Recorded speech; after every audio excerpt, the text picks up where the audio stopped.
بسم اللہ الرحمن الرحیم۔ جمع قرآن کے سلسلے میں حضرت زید بن ثابت رضی اللہ تعالی عنہ کا طریقہ کار۔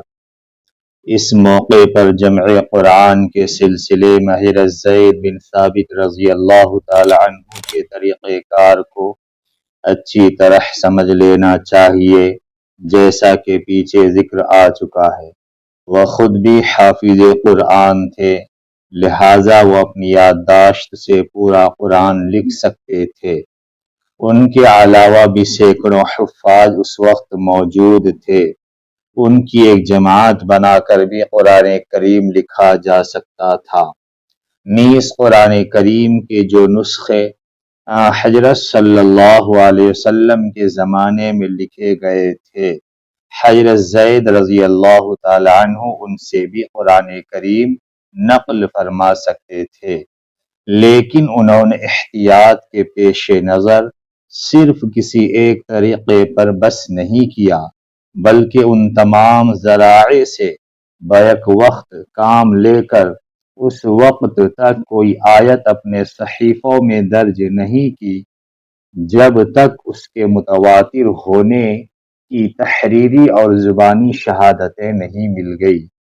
اس کے علاوہ حضرت صلی اللہ علیہ وسلم نے قرآن کریم کی جو آیات اپنی نگرانی میں لکھوائی تھی، وہ مختلف صحابہ رضی اللہ عنہم کے پاس محفوظ تھی۔ حضرت زید رضی اللہ تعالی عنہ نے انہیں یکجا فرمایا تاکہ نیا نسخہ ان سے ہی نقل کیا جائے۔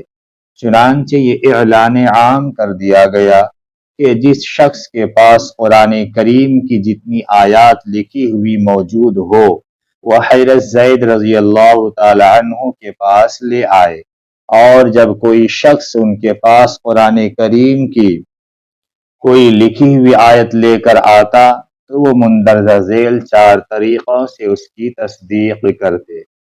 سب سے پہلا طریقہ، اپنی یادداشت سے اس کی توثیق کرتے۔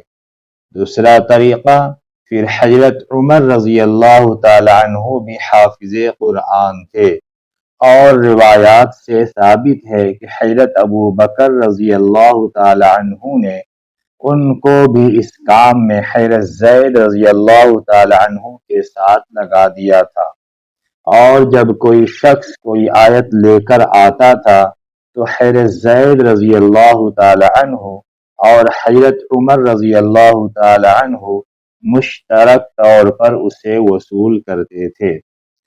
تیسرا طریقہ، کوئی لکھی ہوئی آیت اس وقت تک قبول نہیں کی جاتی جب تک 2 قابل اعتبار گواہوں نے اس کی بات کی گواہی نہ دے دی ہو کہ یہ آیت نبی صلی اللہ علیہ وسلم کے سامنے لکھی گئی تھی۔ چوتھا طریقہ، اس کے بعد ان لکھی ہوئی آیتوں کا ان مجموعوں کے ساتھ مقابلہ کیا جاتا تھا جو مختلف صحابہ رضی اللہ عنہم نے تیار کر رکھے تھے۔